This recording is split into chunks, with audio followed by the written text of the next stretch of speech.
네, 저번 주는 좀 사정이 있어서 건너뛰어가지고 오늘은 85절부터 90절까지 이렇게 되겠습니다.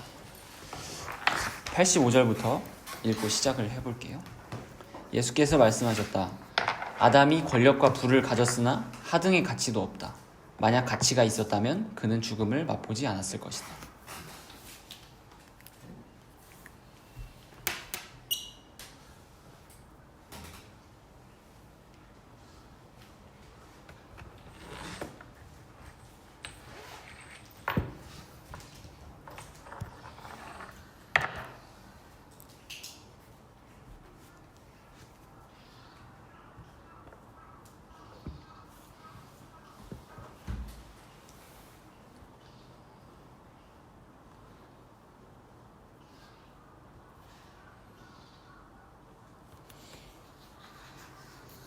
네, 해설은 비교적 간단하게 좀 작성을 해보았는데요. 일단 예수님께서 아담을 언급하는 장면이고요. 이거는 이제 공관복음에서 나타나지 않은 말씀 중에 하나입니다. 저희가 이 말씀을 볼 때 항상 인과로 보게 되죠. 어떠한 것이 딱 주어져 있으면 그 주어진 것으로부터 다른 것을 연상케 하는 방법으로 묵상을 하는데요. 우리가 좀 조심이라고 하면 좀 더 조심스럽고 읽는 방법 중에 인과로 읽기보다는 어떤 이유로 읽는 게 좀 적절할 것 같아요. 그러니까 예수님께서 어떤 화두를 딱 던지면 우리는 그 화두를 가지고 다른 묵상을 해낸다기보다는 새로움을 다시 우리한테 주입시킨다는 뜻으로 읽어주시면 좀 정확할 것 같아요. 이 말의 뜻이 무엇이냐면 이 본문의 내용을 먼저 보겠습니다. 그러니까 우리는 이렇게 읽죠. 아담이 죽었기 때문에 힘과 부는 아무 가치가 없다. 이렇게 읽게 됩니다. 그러니까 아담의 한계를 짚는 이유가 죽음, 우리가 약하기 때문에 죽었기 때문에 지금 이런 말씀을 했다라고 우리는 이제 읽는 거예요. 그러면 이제 느낀 점이 뭐냐면 나도 죽고 모든 사람이 죽기 때문에 힘과 부로부터 해방되어야 된다. 그것이 가치가 없기 때문에 그것이 쫓지 말아야 된다는 자연스럽게 율법적인 그런 해석으로 전개가 된다는 거죠. 그런데 이거를 인과가 아닌 이유로 읽게 되면 어떻게 읽을 수 있냐면 과연 아담이라고 할 수 있는 우리가 죽은 이유는 무엇이고 그 죽음에서 고찰해 볼 수 있는 어떤 영적 지점이 무엇인가라는 물음으로 이어지게 됩니다.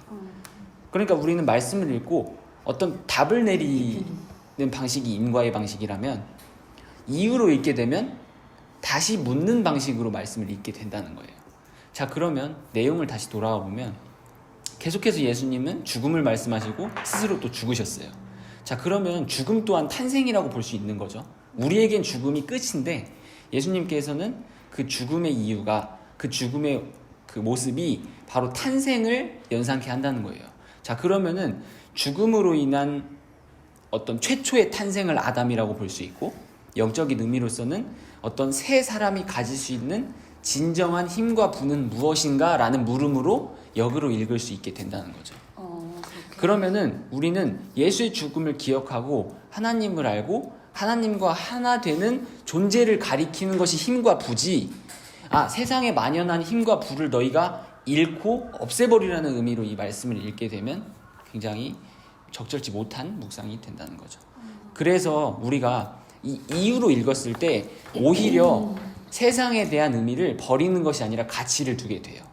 하등의 가치가 없다라는 이 표현을 역발상으로 읽게 되는 거죠. 네, 좀 이렇게 짚어볼 수 있는 거였습니다. 그래서 그 죽음을 맛보지 않은 자는 실제로 그러니까 죽음이 없는 자, 해방된 자가 있다라는 의미라기보다는 그 죽음, 곧 죽음의 전환으로 다시 태어나는 아담을 설명하고 있다. 그것이 이제 우리가 될 것이고 이 말씀으로 탄생되는 어떤 존재일 것이다. 이렇게 물음을 통해서 답변으로 이어지는 이렇게 묵상을 해볼 수 있을 것 같습니다. 좀 천천히 말씀해 주셔도 되고요. 만약에 여기 권력과 부는 세상적인 거예요?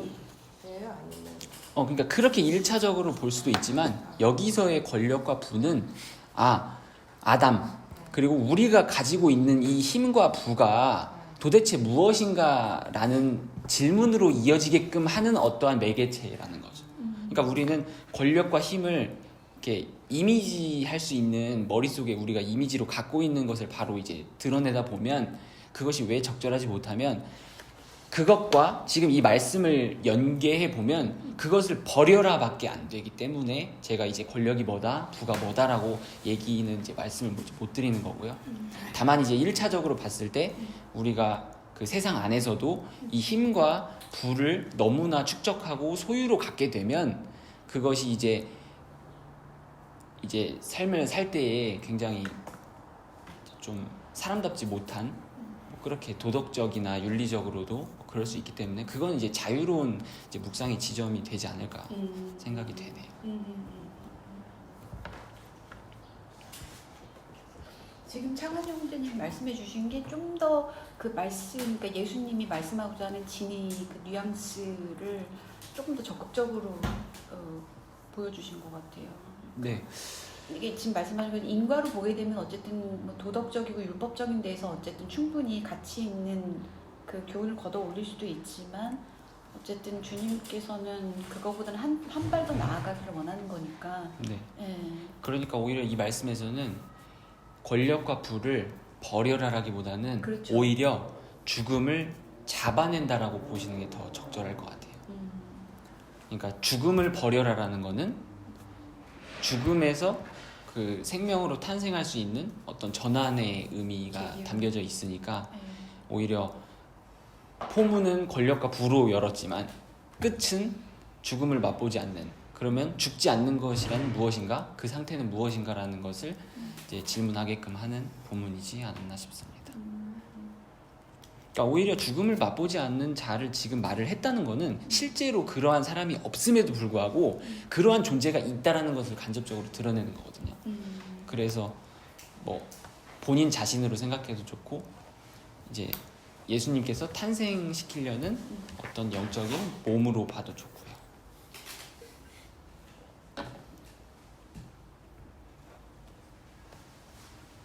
네, 두 번째 방식으로 읽지 않게 되면 사실 염세주의적으로 빠지긴 굉장히 쉬운 것 같아요. 왜냐하면 세상에 가치가 없고 오히려 모든 사람이 열심을 내고 있는 그 권력과 부가 없다면 도대체 나는 어디로 가야 되지? 무엇을 위해서 살아야 되고 무엇을 목적하고 살아야 되지라는 그 동력조차도 잃는 거기 때문에 권력과 부를 가지되 가치 있게 생각하지 말아라. 뭐 그렇게 볼 수도 있을 것 같아요. 네. 근데 그 가치 있게 생각하지 말라는 것보다는 좀 더 매끄러운 해석은 되는 것 같아요. 가치가 어차피 없어지게 될 수밖에 없다. 우리 그렇죠. 네. 결국엔 결국엔 그렇게 된다니까. 없어지지. 우리가 아무리 예. 쟤네 저거는 아무 가치 없어 그래도 마음을 따라가잖아요 지금. 그렇죠. 어떻게 보면은 뭐 가장 간단하게 해설을 좀 마지막으로 좀 드리면 이 우리가 이제 권력과 부를 가졌으나라고 지금 여기에 돼 있잖아요. 사실은 가졌다고 느끼지만 가지지 않은 거거든요. 이 말씀 안에서는. 그러면은 무엇을 가져야 되냐? 죽음을 가지라는 거예요. 근데 우리 결국엔. 인간은 또 권력도 좋아하고 부도 좋아해. 그렇죠. 그렇죠, 네네. 그 항상 하는 말 있어. 하등 이거 의미 없다 하면서 이제 좋아하잖아요. 맞아. 진짜. 의미 없다 하면서 좋아. 한 번만 그렇게 살아봤으면 좋겠다. 그런 거? 약간. 다 의미 없다 하면서 좋아하잖아요, 그죠? 그러니까 저는 최근에는 그런 생각도 땡큐. 하게 되는 것 같아요.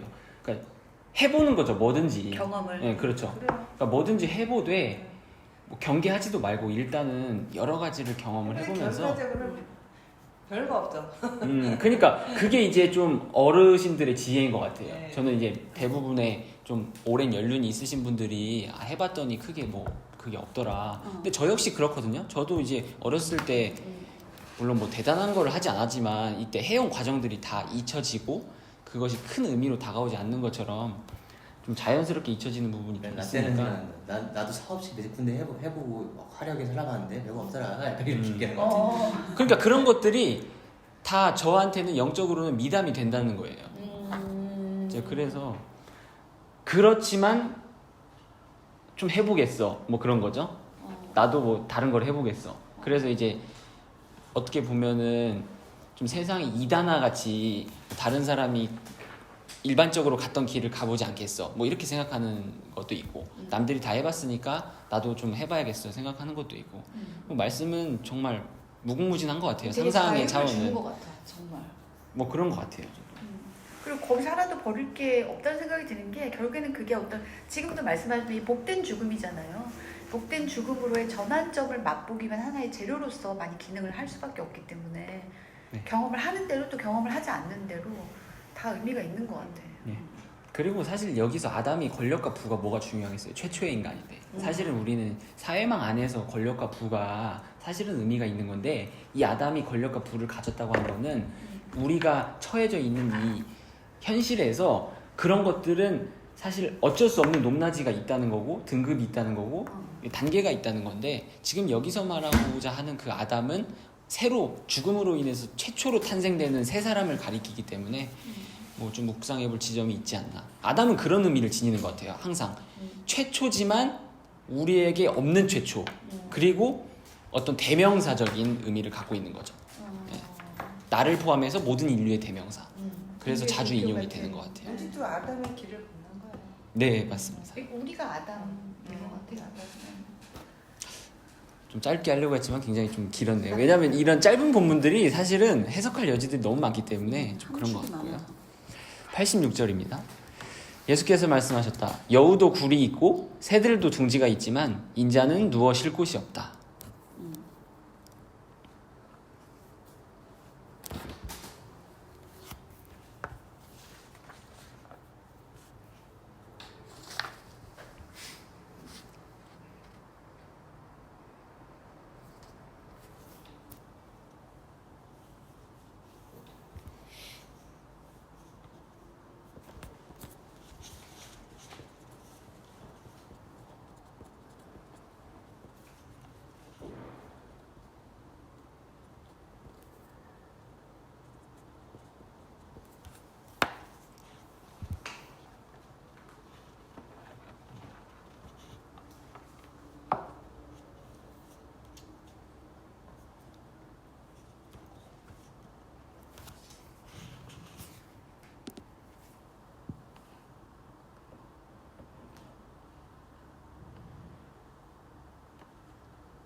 네.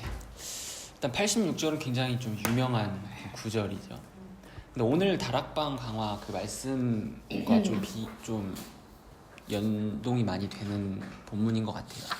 그러니까 결론적으로 말씀드리면 지금 예수님은 그 무엇을 말하고 싶냐. 지금 우리는 이렇게 받아들이죠. 어떤 그냥 집이 없다. 어떤 외로움을 연상을 하는데 오히려 조금 차갑게 읽을 필요가 있는 게 예수님은 지금 중점에 두는 그 의도가 나는 지금 계속해서 움직이고 있다라는 것을 말하고 싶은 거예요. 그러니까 내가 지금 쉴 곳이 없고 거처도 없고 뭐 여러 가지 없어서 나는 이렇게 불쌍한 존재고 외롭고 뭐 진짜 독생자고 이런 어떤 특별한 존재를 얘기를 한다기보다는 나는 지금 계속해서 움직이고 있다. 이 부분을 얘기를 하고 있는 거고요. 오늘 다락방 강화에서도 거처가 그런 존재였죠. 우리를 계속 이끌어가지만 뭔가 우리는 계속해서 좌표를 찍으려고 하는 집을 만들려고 하는 그 속성에서 계속해서 움직이게끔 하는 그런 말씀의 취지인 것 같아요. 그리고 지금 이 말씀을 표면적으로 보게 되면 예수님의 어떤 성육신 그런 행적을 우리가 살펴볼 수 있는데 그 의미는 저는 이렇게 읽었습니다. 우리가 살아가고 있는 이 세상, 곧 쉼이 없다라고 생각하는 이곳에서 정말 발견해야 될 쉼이 무엇인가에 대해서 질문을 하게끔 하는 말씀이지 않나 이렇게 생각이 되고요. 저는 그래서 예수님의 이 말씀을 안식으로 이어진다고 보면 쉬지 않는 쉼이 된다. 이건 굉장히 모순이거든요. 어떻게 쉬지 않는 쉼이 될 수 있냐. 저는 그래서 도마복음 50절을 가져왔는데 50절에 이렇게 표현이 돼 있죠.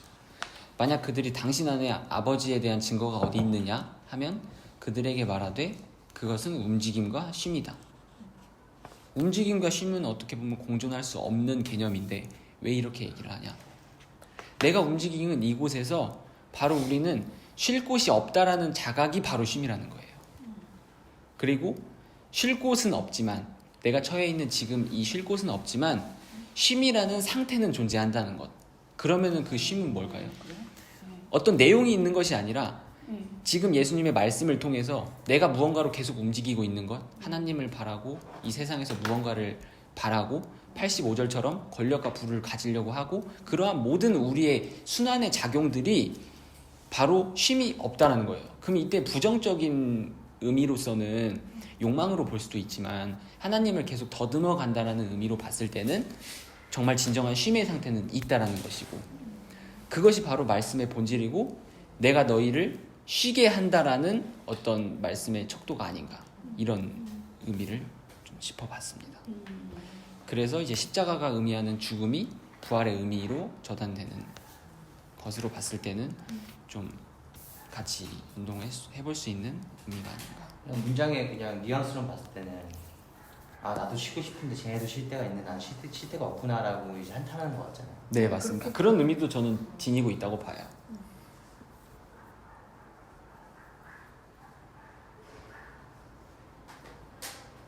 그러니까 여우가 굴을 갖는 이유, 새들이 둥지를 갖는 이유, 우리가 집을 갖는 이유는 계속해서 쉼을 추구해 가는 건데 그러한 쉼은 없는 거야 라고 얘기를 하면서도 이제 본인은 이제 본인의 상태 역시 이제 비유를 하는 거죠. 나는 이제 쉬려고 하는 것이 아니고 계속해서 무언가를 움직이려고 하고 너희한테 말씀을 하고 있는 거다. 그렇게 읽어보면 좋지 않을까 싶습니다. 그러니까 생명작용이, 그러니까 말씀이라는 게 하나의 생명작용이잖아요. 내 안에 들어와서. 네. 그리고 이제 그게 일종의 내 안에서 울리는 공명이라는 걸 하나의 이제 움직임, 무브먼트로 표현할 수도 있을 것 같아요. 그래서 내 안에서 그 말씀이 퍼져나가는 그 생명작용이 들어오면 이 권력과 부를 추구하는 그 아담의 속성이 있잖아요. 그런 것들이 환기되면서 결국에는 복된 죽음의 상태로 나아가게 되고 또 그걸 통해서 쉼의 상태로, 그러니까 내가 여기서 이러고 사는 것들을 명확하게 바라보면서 하나님의 그 지경이 더 분명하게 감지되는 네, 맞습니다. 네, 그 부분이 저는 쉼처럼 느껴지거든요. 여기서 쉬겠어 안 쉬겠어 이런 차원이 아니라 하나님의 말씀이 들어와서 보면은 나의 상태가 사실은 하나님의 쉼하고는 무관한 상태로 인간의 원리와 법칙대로 그냥 막 움직이고 있는 거였구나. 네. 그리고 그것은 하나님이 얘기하려고 하는 쉼은 아니었어. 그렇죠. 그러니까 나는 내 힘으로 집을 짓고 그 안에서 들어 누워서 쉬었는데 하나님 말씀하려고 하는 건 그런 쉼이 아니야. 오히려 거기서 거기를 부인하라는 게 아니라 거기서 눈을 좀 다른 데로 돌려서, 근데 반드시 이 거기를 보는 자극은 필요하죠. 네, 내 맞습니다. 상황을 봐야 되잖아요. 그렇죠. 거기와 대비도 아닌데 하여튼 그 건너가서 그 저편에 있는 하나님의 지경을 눈을 돌리는 상태, 저는 거기서 십자가와 부활이 있다고 보고 또 여기서 권력과 부를 통해서 그러니까 권력과 부를 지나서 진짜 죽고 다시 살아나는 또 그런 믿음의 여정이 있다고 생각하거든요.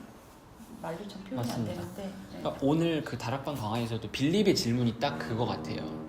쉴 곳을 찾는 거죠. 그 빌립이란 분도 결국에 아버지를 보여달라는 것이 네. 결국에 어떠한 결론을 내리고 싶고 쉴 곳을 찾는 이제 행위인 건데 예수님은 항상 하나님의 나라는 여기 있다 저기 있다라고 찾지 말라고 하는 것도 어떻게 보면 진정한 자유의 의미가 아닌가 이렇게 생각이 되네요. 그러니까 쉰다는 거는 뭔가 마음이 안정을 얻는 거, 그 다음에 어떤 노력도 하지 않게 되는 그런 상태인 거잖아요. 굉장히 만족스러운 상태일 거예요. 그리고 마음에 고통이 없는 상태일 거고요. 지금 이제 빌립 얘기를 하셨는데 빌립이 그렇게 딱 얘기를 해서 그거 하나 딱 보여주면 다 끝나는데 그럼 사람들이 마음에 안정감과 쉼을 얻을 거 아니에요. 세상의 방식대로 그렇게 하면. 근데 결코 그게 아니라는 거를 예수님은 계속해서 강조를 했던 것 같아요. 왜냐하면 실제로 보여줄 수도 있는데 저는 그렇게 하지 않는 이유가 뭐냐면 우리는 이유라고 생각하지만 그게 너무나 자명한 거예요. 왜냐하면 하나님 나라의 속성은 그게 아니기 때문이에요. 그게 아닌데 내가 원한 것을, 빌립이 원한 것을, 그 모습을 설령 예수님께서 보여준다고 한들 그게 답이 아니거든요. 그러니까 빌립의 마음은 그리고 그 의도는 알아차리셔서 아버지를 진짜 보여줄 수가 있어요. 근데 그때 보여준 아버지는 우상의 하나님밖에 안 되는 거예요. 근데 자기는 쉰다고 생각을 하는 거고 아버지를 봤다고 생각을 하겠죠. 그것만큼 사실은 거짓말이 없는 거죠. 그러니까 예수님은 거짓말을 하지 않고 아버지가 내 안에 있고 그리고 내가 아버지도 안에 내가 안에 있다. 뭐 이렇게 표현을 한 것 같아요. 예수님의 그 마음에 지금 제자들에게 이 말씀을 전했을 때 잘 못 알아듣는 그런 태도의 안타까움을 가지고 있긴 하죠. 그러니까 저는 그거를 뭐 목사님은 사실 안타까움이라고 표현하고 아까 눈물 얘기도 하셨는데 안타깝다라고 표현하는 부분은 물론 감정적으로 우리는 그렇게 읽는 게 맞아요. 그렇게 읽을 수가 있고. 그런데 저는 안타까움이라기보다는 집사님 말씀하신 대로 계속해서 눈을 돌리게끔 하는 의도가 저는 있다고 보거든요. 물론 저는 같은 의미라고 봅니다. 근데 우리가 어떠한 그 온도로 읽느냐에 따라서 그걸 안타까움으로 읽을 수도 있고 아니면 책망으로 읽을 수도 있고 뭐 어느 정도의 훈계로 읽을 수도 있고 교육이나 그런 방식대로 읽을 수도 있고. 또 확실한 거는 지금 예수님과 나의 대화라는 거예요. 계속해서 대화를 해보면 계속 돌리시는데 어떠한 지점, 그 지점이 바로 우리 세상 안에 있느냐, 빌립 안에 있느냐, 그리고 우리가 추구하는 이 쉴 곳 안에 있느냐, 그렇지 않다는 거예요. 저번에도 제가 저번 그 나눔에도 말씀드렸지만 어떤 여백 같은 의미인 거죠. 우리가 담을 수 없는 어떤 세계에 대한 여백 얘기를 했는데 또 투명하다는 표현도 많이 쓰잖아요. 그리고 사실 이제 모른다라는 표현도 하고 네네. 그리고 오늘 나온 얘기 중에 되게 중요한 얘기가 있어. 내용에 관심을 처음에 둔다는 거야. 그게 이제 말하자면 뭐 기적과 기사와 눈에 보이는 이 세상의 어떤 쉼을 추구하는 방식일 수 있겠죠. 근데 이제 그게 아니라는 거죠. 지금 우리는 말씀에 그냥 접하면 그냥 그것 자체로 쉼이고 그것 자체로 완성일 수 있고 충만일 수 있고 이제 만남과 동시에 완성이 일어나는 그런 얘기를 하시고 싶어 하는 것 같거든요. 그러니까 또 포도나무 얘기를 하는데 창환 형제가 얘기를 했던 것도 이게 우리가 가지가 뭘 알게 되면은 그게 열매다. 가지를 알게 되면 그 자체가 열매다라는 그 인식의 그냥 순간적인 전환 이런 부분들을 얘기를 하는 거기 때문에 확실히 이 말하고자 하는 포인트도 다르고 그 전개하는 방식도 완전히 다른 것 같아요. 네, 맞습니다. 사람은 시간의 순서적 존재잖아요. 근데 여기는 아는 동시에 환기가 되는 동시에 그냥 바로 그냥 만나지는 닿아지는 네. 그런 완성을 얘기하고 있기 때문에 그 로직을 구성하는 방식 또 전개하는 방식 얘기하는 방식이 좀 완전히 다른 것 같아요. 그러니까 인간의 생각하고는. 네, 맞습니다. 네, 그럼 87절로 좀 넘어가 볼게요. 죄송한데 1점. 네네네. 네, 들어가세요. 예수께서 말씀하셨다. 몸에 의존하는 몸은 얼마나 비참한가. 하지만 이 둘에 의지하는 영혼은 또 얼마나 비참하단 말인가.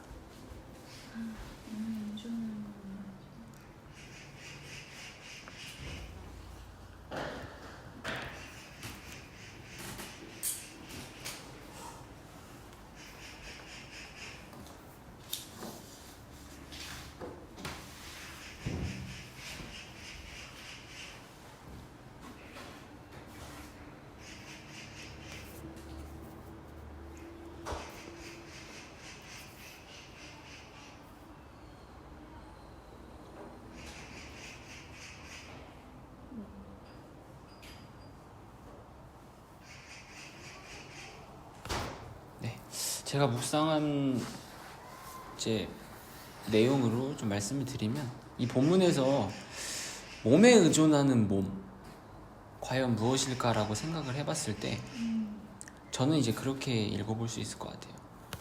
우리는 그저 그냥 몸이에요. 근데 왜 몸에 의존하는 몸이라고 했느냐? 그 몸을 벗어날 수 없다는 거죠. 그래서 이 비참함에 대해서 얘기를 하고 있고요. 이 둘에 의지하는 영혼, 다시 한번 이 몸에 집약된 그 몸 자체를 둘러싸고 있는 그 영혼 또한 몸이라는 거예요. 그래서 이거에 대한 비참함을 얘기를 하고 있다는 거죠. 그런데 예수님께서 이러한 말씀을 하신 이유가 그러면 우리의 몸을 죽여야 되는 것이냐, 벗어나야 되는 것이냐, 그렇지 않다는 거죠. 저는 이러한 육적 한계를 짚어내는 이유가 이 비참함 안에 있는 우리가 감각하고 감정적으로 생각해 볼 수 있는 이 비참함 안에서 영적인 결핍, 그러니까 그건 영이라고 말할 수도 없죠. 아까 말했듯이 어떤 여백같이, 여집합같이 우리가 이 몸을 둘러싸고 있는 것을 벗어날 수 없다라는 그 생각, 그 생각을 말하고 있는 화자, 그 예수에 대해서 생각해보고 집중하게끔 하는 것이 아닌가. 좀 그러한 생각이 이제 드는 것 같아요. 그래서 끝은 비참함으로 끝냈지만 지금 예수님의 의도는 몸에 의존하는 몸 너머에 있는 몸을 연상케 한다. 이렇게 간단하게 좀 풀어볼 수 있을 것 같아요. 인간에 대한 본질을 그냥 딱 짚어내는 말인 것 같아요, 진짜. 네, 맞습니다. 지금 이제 중립적으로 보거든요. 중립적으로 본다고 생각해요. 근데 기본적으로 생각해 보면은 하나님을 모르는 그냥 육체로서의 삶을 이제 생각해 보면 굉장히 외롭고 또 괴롭고 또 뭐 기쁠 때도 있죠. 근데 그런 거 다 포함해가지고 되게 고단한 것 같아요. 예. 그리고 이제 본질적으로 인간밖에 없는 거잖아요. 나 스스로밖에 없는 거니까 비참할 수밖에 없죠. 근데 그 몸에서 나온 건 몸밖에 없잖아요. 근데 거기에 또 의존을 한다? 근데 내 몸 안에 들어와 있는 혼, 영 이런 것들이 또 그 사실은 내 몸을 기쁘게 하고 즐겁게 하기 위한 걸로 다 달려갔었잖아요. 권력과 부 이런 걸로. 이게 신기한 점이 현상에도 조금 적용을 해볼 수 있는 게 뭐냐면 사실 이 몸이라는 우리가 개념에 있어서 육신이라고 하죠. 아까 85절이 오늘 좀 주춧돌이 되는 것 같은데 이 권력과 부를 가지게 되면 내 몸이 완전하다라고 생각을 하는데 저는 뭐 그런 경우도 이제 좀 본 것 같아요. 내가 너무 삶이 행복하고 한 사람들이 결국에는 이 물질을 계속 따라가는 것이 아니라 이 물질을 벗어난 상태를 계속 따라가기 때문에 새로운 종교도 이제 만들어내는 거고 정신 수양도 하는 거고 이러한 현상들이 이제 보여지거든요. 근데 사실 저희는 그렇지 않을 것 같은데 계속해서 그러한 방향대로 나아가는 걸 보면 우리가 갖고 있는 이 영혼이 정말 몸에서 파생되는 영혼일 수 있겠구나. 우리가 몸에 의존을 한다면 저는 그렇게 볼 수 있을 것 같아서 저는 영혼 또한 우리가 정의할 수 있는 영역이 아니지 않나 그렇게 볼 수 있을 것 저도 같아요. 완전 동의해요. 네. 육체가 몸하고 마음을 다 통합해서 육체라고 한대요. 네네. 그래서 영은 좀 다른 개념인 거고 우리가 몸, 육체 이렇게 했을 때는 그 안에 우리의 마음, 그 다음에 뭐 인지력 뭐 이런 거 이제 정신활동 이 모든 것까지를 다 포함한 그러니까 뇌활동 있잖아요. 그런 것이 다 포함된 총체적인 영역을 얘기를 하기 때문에 그런 것 같아요. 그래서 인간에서 나오는 그냥 인간밖에 없다. 맞습니다. 그렇게 생각합니다. 네, 좀 간단한 본문이었고 88절은 제가 해설을 좀 읽으시기보다는 좀 천천히 제가 풀어드리는 게 맞을 것 같아서요. 바로 시작을 할게요.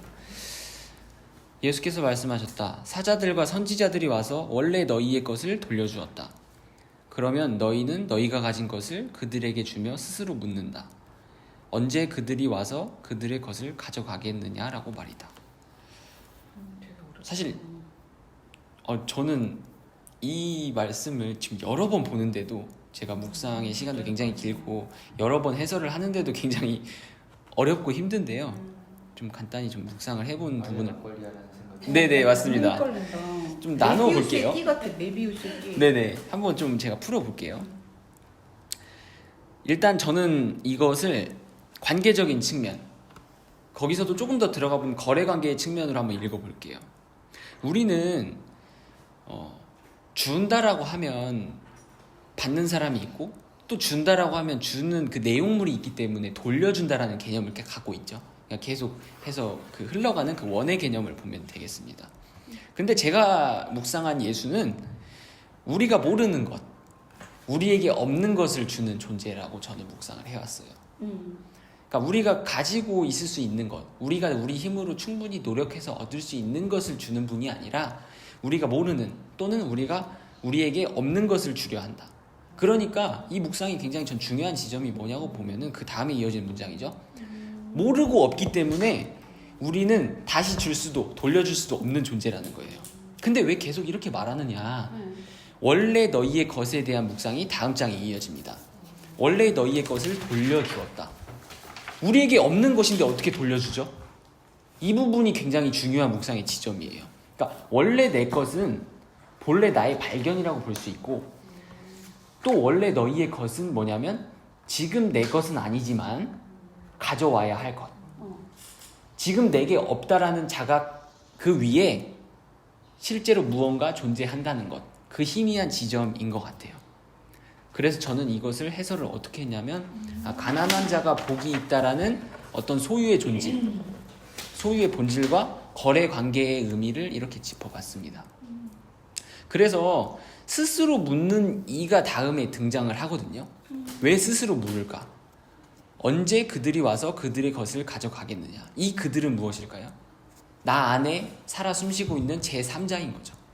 그러니까 저는 스스로 묻는다는 이 부분이 본인만의 어떤 묵상의 지점인 것 같아요. 그래서 저는 이렇게 풀었습니다. 마지막에 자신과의 깊은 대화이자 없는 것을 돌려받는 것에 대한 반응이다. 없는 것인데 어떻게 돌려받을 수 있죠? 이 자체로 모순인데 그것에 대한 반응이고 이것이 바로 하나님을 향한 찬양이 아닐까. 저는 이렇게 생각을 해봤습니다. 이 본문이 재미있는 점은 사자와 선지자들에서 자신과의 대화로 이어지고요. 그 자신과의 대화에서 하나님의 모습을 보게끔 하는 그러한 방식을 지금 취하고 있다는 점이에요. 저는 그래서 이 본문이 굉장히 말씀해 주신 것처럼 메비우스의 띠 같고 정말 어려운 본문이지만 이렇게 읽어보는 게 좀 적절치 않겠느냐. 여기서 그들이 내 안에 타인들 네, 맞습니다. 그렇게 볼 수 있고요. 그게 적절한 것 같네요. 정말. 그게 이제 원래 너희의 것일 수도 있고요. 그러니까 원래 너희의 것으로 보는 게 저는 여기서 적절하다고 볼 것 같아요. 원래 우리 거니까 돌려받을 자격이. 네네, 그렇게 읽을 수도 있고요. 그래서 여기서 사자들과 선지자들이 앞서 존재한 정말 우리의 그 믿음의 선진들이 아니라 우리의 시간 너머에 있는 어떻게 보면 새로운 아담, 그리고 우리가 발견하지 못했던 아담의 발견이라고 생각을 해서 자, 그러면 마지막을 좀 한 가지만 더 보면 언제 그들이 와서 그들의 것을 가져가겠느냐. 굉장히 이제 우리가 묵상의 그 시간을 겪고 나서 보면은 굉장히 확언을 하시는 거예요. 언제 그들이 와서, 참 이제 그들은 내 안에 있는 나였습니다. 언제 그들이 와서 그들의 것을 가져가겠느냐. 빨리 너희 안에 있는 그 제3자적의 그 존재를 다급하게 찾으라는 예수님의 어떤 갈구인 거죠. 네. 네. 진짜 재밌어요. 너희가 가진 것을 그들에게 주며 스스로 묻는다. 없는 것을 가졌다고 표현하고 그 없는 것을 스스로에게 주라는 거예요. 그렇네요. 아니, 정확한데요. 네. 동의해요. 그래서 뭐 이거는 사실 제 의견이라서 제 묵상의 지점이라서 좀 강요가 된 것 같아서 송구하지만 저는 이제 이렇게 읽었고, 예수님이 우리에게 어떤 것을 줄 때 저는 어떤 내용이나 앞으로에 있는 우리의 삶을 줬다라기보다는 그 예수님 스스로 가지고 계시던 어떤 고유한 생명의 본질을 우리에게 줬다는 점에서 저는 이렇게 읽었다고 말씀드리고 싶습니다. 네. 어려운 본문이지만 좀 해설을 마쳤고요. 89절, 90절은 좀 빠르게 넘어가도록 하겠습니다. 예수께서 말씀하셨다. 너희는 왜 잔의 바깥을 씻는 것이냐? 안을 만드신 이가 바깥도 만드셨음을 알지 못하는 것이냐? 이 부분은 책망하는 틀로 읽게 되면은 어떻게 되냐면 저는 이렇게 볼 수 있을 것 같아요. 잔의 바깥을 씻지 마라. 그러니까 잔의 안을 씻어라 라고 읽게 되는 거예요, 우리는. 그러니까 바깥은 큰 의미가 없고 안이 의미가 있는 거기 때문에 그 부분을 씻게 되면 너희는 진정한 어떤 의미를 갖고 사는 거야, 이렇게 읽을 수 있지만 저는 이렇게 봅니다. 바깥을 통해서 안을 볼 수 있게 되는 거예요. 그러니까 안이라는 것은 씻어내야 하는 게 아니라 바깥을 통해서 보는 지점이 아니라는 거죠. 이때의 안은 또 실체가 없는 거죠. 그렇게 되면 우리가 볼 수 있는 것은 잔의 바깥뿐이에요. 안이라고 해도 그것은 바깥뿐이에요. 근데 왜 안의 개념을 계속 이제 우리한테 주시냐? 그것은 씻는 게 아니라 오히려 제거하고 벗기려는 것이 아니라 오히려 그 실체를 보는 거야. 우리는 벗기려고 하지만 역발상의 개념으로 보게 되는 거라는 거죠. 그러면은 우리의 시선은 결국 겉에 있는데 이 겉 겉 안에 있는 거라고 표현도 할 수 없을 정도로 그 안의 의미는 굉장히 미지의 세계라는 것이죠. 그러니까 만드셨음을 알지 못하느냐. 그리고 여기서 안을 만드신 이가 등장하죠. 여기서 바로 이제 존재로 이어지는 거예요. 그러니까 이 말씀을 통해서 이 말씀의 저는 궁극적 지점이 결국에 하나님을 보게 하는 지점이라고 보는데 우리는 계속 말씀을 가지고 뭔가 찰흙을 가지고 뭔가를 만들려고 하죠. 모래를 가지고 모래성을 만들려고 하는 것처럼 계속해서 무언가를 만들려고 하는데 지금 안을 만드신 이가 바깥도 만들었다고 했어요. 이미 완성된 어떤 세계를 내포하고 있으면서도 결국에 너희의 손으로 무엇인가를 만들려고 하는 게 아니라 그 만든 실체를 보는 거야. 저는 그러한 의미로서의 우리의 세계인 바깥이 의미가 있다. 안 또한 의미가 있다. 저는 그렇게 봅니다.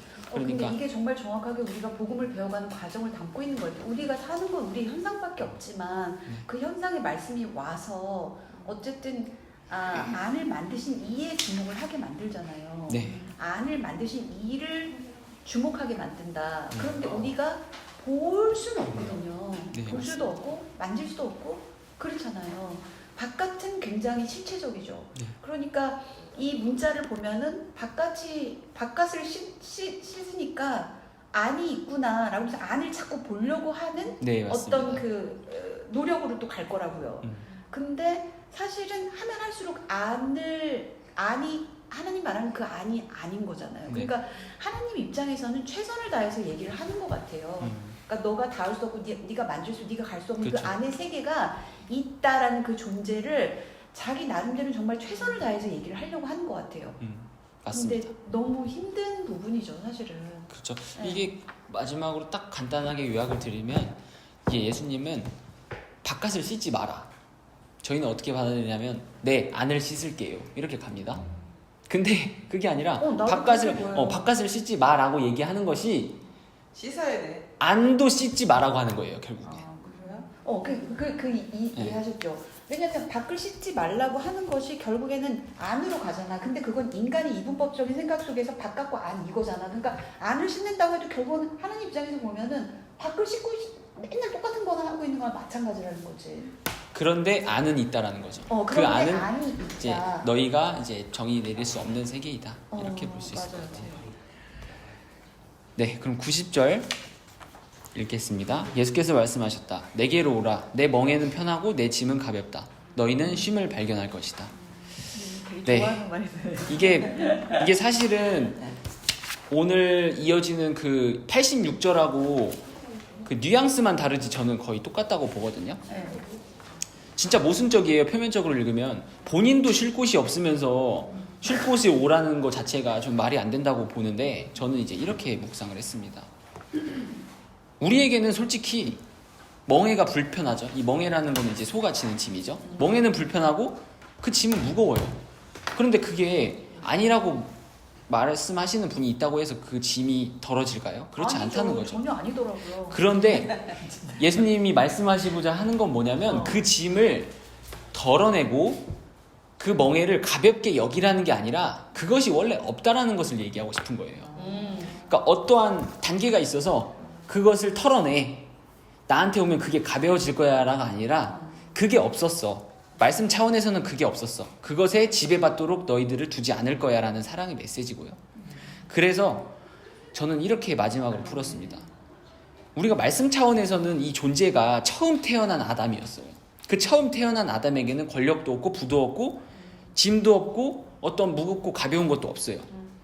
그런데 지금 예수님께서 이 쉼을 발견할 것이다 라고 하는 이 끝맺음의 그 역설은 우리가 오히려 그것을 다스릴 수 있다는 거예요. 아까 그 권력을 제가 얘기를 했지만 이전에 아마 기억하실지 모르겠지만 다스린다라는 표현들이 많이 나오거든요. 이 도마복음에서는 아마 3절인가 4절 초반에도 그렇지만 이 우리가 다스려야 된다라는 표현을 많이 해요. 남자다 뭐 이런 표현도 많고요. 뭐 통치의 개념이요? 네, 통치의 개념이죠. 그 통치의 개념이 오히려 그것으로부터 해방돼서 그것보다 더 큰 힘을 갖는 게 아니라 아예 그 세계가 없다라는 것을 인지하는 지점이기 때문에 완전한 해방인 거죠.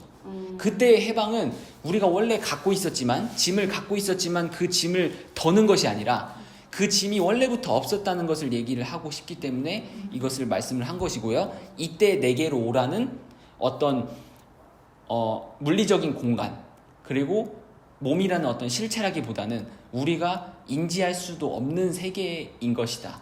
저는 이렇게 볼 수 있을 것 같아요. 그럼 여기서 네, 짐은 맞아요. 혼적인 그런 짐이 아닌 세상살이 짐은 있을 수밖에 없잖아요. 그렇죠. 그런 짐이 아닌 거죠. 그런 짐은 저는 아니라고 보는데요. 실제로도 그러한 짐을 털어놓을 수는 있을 것 같아요. 그러니까 그러니까요. 종교 내가 뭔가 열심히 해서 그거를 받아내려고 하는 그런 것도 일첨이든 그거 아닐까요? 그러니까 저는 솔직히 지금도 제가 말씀을 이렇게 어떻게 보면 차갑게 본다라고 얘기를 할 수 있지만 저는 가끔씩 이게 굉장히 좀 감성적으로 변하는데 가끔씩 이제 구름을 보거나 하늘을 보거나 어떤 우리가 쉽게 얘기해서 속세를 벗어날 법한 일들을 겪게 되면 저는 마음의 짐 또한 덜 수 있다고 보거든요. 근데 그게 사실은 굉장히 짧은 순간이고 우리의 삶은 굉장히 길기 때문에 그게 다가오지 않는 것으로 보이는데 저는 그런 혼적인 짐 또한 예수님께 털어놓을 수 있고 하나님한테 이제 털어놓을 수 있는 점에서는 그게 가능하다고 봐요. 왜 그러냐면 그게 진짜 혼적인 자위면 그게 절대 안 털어져요. 근데 내가 지금 나도 모르는 그 세계가 나에게 주어진 세계가 정말 사랑으로 다가와 있다, 존재로서 다가와 있다라는 그 사실을 알게 되면 실제로 내가 털어놓더라도 이거는 다시 쌓일 거예요. 그 짐은 다시 쌓일 거거든요. 그럼에도 저는 털어놓을 수 있는 어떤 감정적인 도피처가 된다고는 봐요.